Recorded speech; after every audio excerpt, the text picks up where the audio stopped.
You are now about to witness the strength of street knowledge. So, have you thought about some beliefs that you want to talk about? Yes, I believe that the death penalty is cruel and inhumane and should be eradicated. Okay. Yeah, that's really interesting. I don't get a lot of political topics either, so this will be an interesting conversation for me. Cool. All right. So the death penalty, Yes. you believe that it should be eradicated? Yes. It's inhumane. Yes. And why do you believe that? I did a debate in high school, and we chose a topic, and then we chose whether we were going to debate. We chose a topic, and then we didn't get to choose if we were going to debate for it or against Oh, wow. it. And I got stuck debating against the death penalty. And through that, there's a lot of research on how the death penalty in no way dissuades people from committing violent crimes. Okay. And then also I was probably 15 or 16 at the time. All I could think was like, my parents always told me not to stoop to other people's level. So if killing people because they killed somebody, isn't that stooping to their level? Mm-hmm. I mean, it's a rudimentary argument, but that was kind of where the thought process began. Mm-hmm. And we do have, in the Constitution that we will not have cruel or inhumane punishment or treatment of people. And if to kill someone, you have to dehumanize them. You can't, unless you're a sociopath, you can't live with yourself if you've killed someone that you believe is a human being with full rights. So that in and of itself makes it to me inhumane, because you have to dehumanize them. Okay. And then even in some of the more recent research I've done, there's statistics, I don't know the exact numbers, but there's statistics that show that people with mental illness and in minority groups are largely the people put on death row.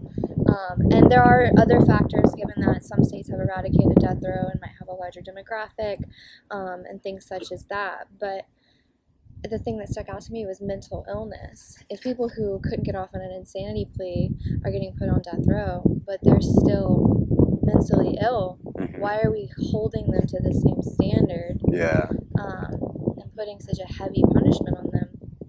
And then also, from the research I did during the debate in high school, it doesn't cost any less money to kill people, because there's a lot that you have to pay for the drug that they use to put them to sleep. Okay. And there's a lot that you have to pay for in the fact that they're put in solitary confinement for like the last week or so of their life, and that costs significantly more. Okay. And so to me, it's more of a punishment to have someone sit in a cell than to just kill them. Yeah. And it costs less money.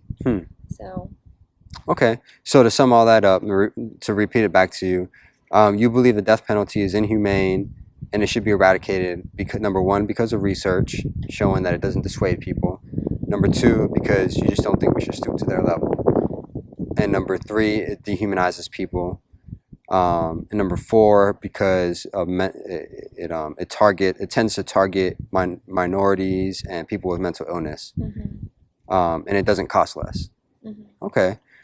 What would convince you otherwise? What would convince you that the death penalty, shouldn't be eradicated? I guess a very sound argument showing me lots of evidence that it does dissuade violent crimes. And even then I could probably find things that other than that could dissuade violent crimes, but really, it would have to be as extreme as that being our only option to keep people from killing other people. And then I would be like, okay. Concede in extreme circumstances. So it sounds like that you would need evidence that just, instead of saying it doesn't dissuade people, you say that it does dissuade people.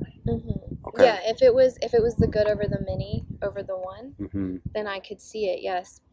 If it would greatly reduce and there was no other option other than that to greatly reduce murder, rape, things like that. Okay. So. Out of all the reasons that you listed, which one would you say is at the top of the list between, you know, the research, the not stooping to their level, the dehumanizing, the cost, the mental illness? Like, which one of those for you is kind of at the top of the list? Dehumanizing. Okay. I think you have to dehumanize someone and kill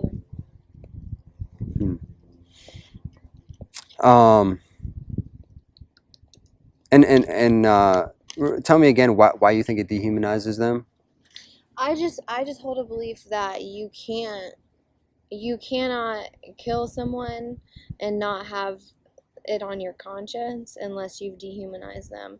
And there is a process you can go through with criminals to dehumanize them, to convince yourself that they are unworthy of living anymore because of what they've done. But even then, I don't feel like you can take one aspect of a person or one chunk of their life or one wrongdoing, even if it's multiple wrongdoings in one chunk of their life, and apply it to them and say that that is who they are.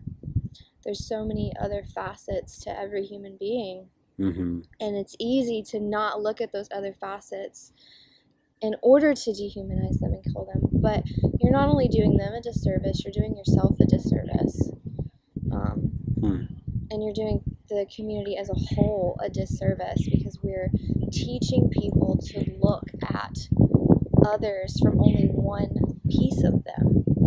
It's rampant. It's what we do with all criminals. It's what we do with lower class people. It's what we do with a lot of minorities, is we look at them from only one area of their life. And I know I'm going on a bit of a tangent here. Yeah, that's fine. But do you want me to jump in with the question? yeah, go for it. If the death penalty dehumanizes people, what is it about a prison sentence that doesn't dehumanize them? Because it sounds like you're comfortable. You said you're comfortable with locking them up. Does that also fall into the category of something that is dehumanizing? And if not, why not? Why for you is that not dehumanizing? I have a lot of other beliefs about the prison system as well. That was, I think, to a certain extent, the prison system is dehumanizing, and I think it needs a lot of change.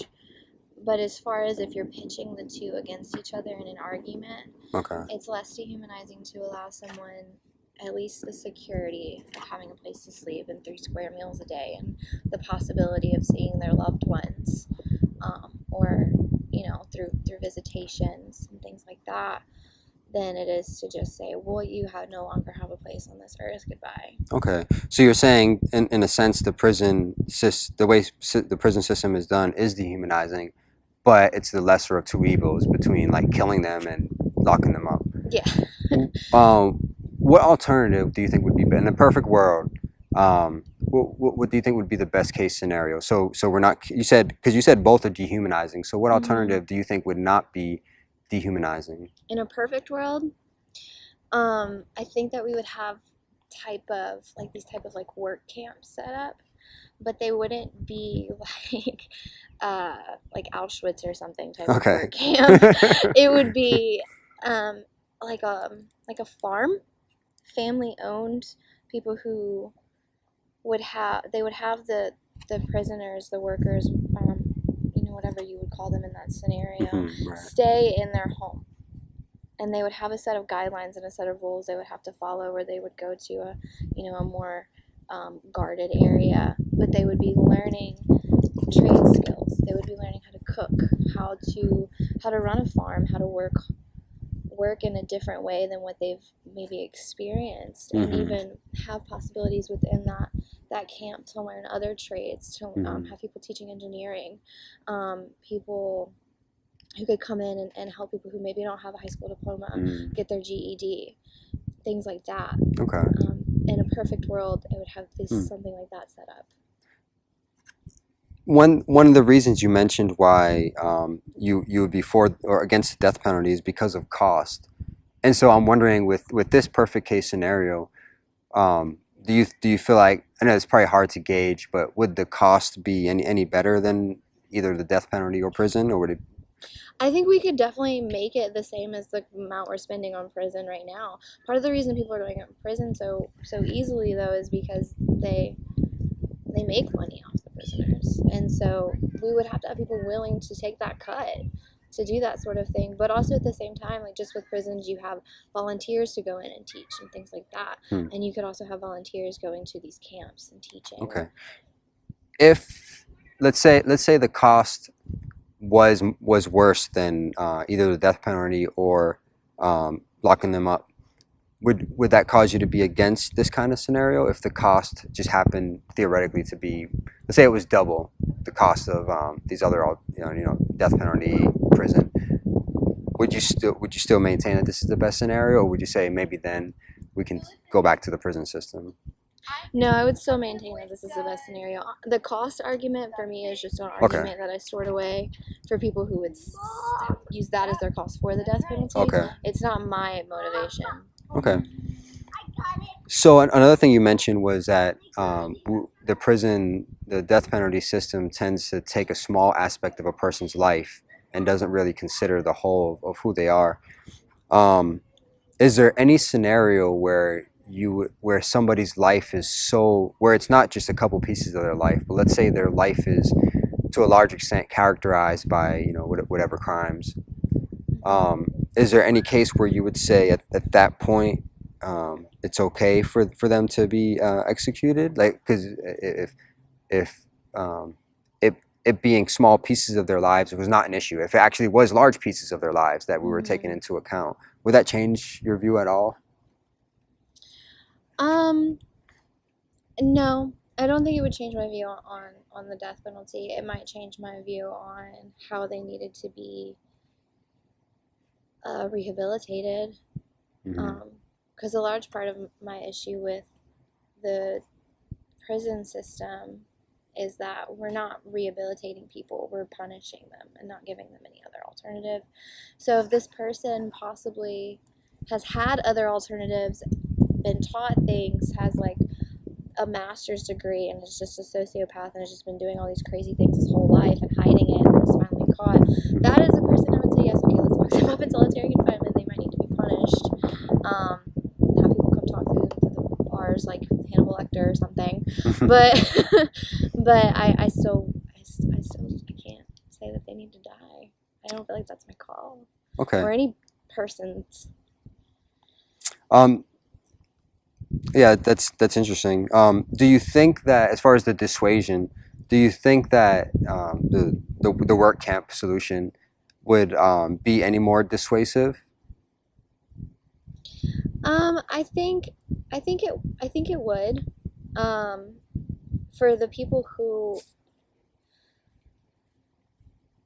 I don't know, let me think. Because the thing about a lot of people who commit violent crimes, they don't either see another alternative or they don't care to see another alternative. And so I think if you had enough people being taught another alternative and sent out, it would begin this like process of them sharing what they've learned, them teaching, them raising their children that way, them talking to friends that they've had from a different perspective. And I don't think it would immediately drop the crime rate, but I think over the span of 15, 20 years, it would significantly decrease the crime rate. It might not be the punishment, the work camp itself that's dissuading people, but it's the long-term effect. And I try to think more long-term than short-term, because when you think short-term, you put a Band-Aid on the symptom, which I think is what a lot of our prison system does. Yeah. It has more of a short-term mentality. Okay. Anything else you want to add to any of that? And any arguments from the other side that that you might have an answer for, that you feel like you've thought about? Or?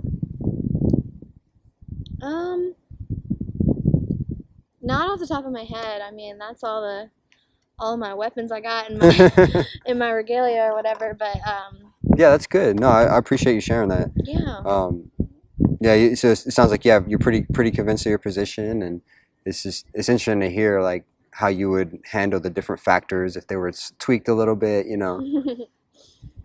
Yeah. I don't get into a lot of political things. A lot of it's over my head, to be honest. But since high school, this has just been something that I volunteer at the juvenile detention center right now. Oh, really? Even Okay.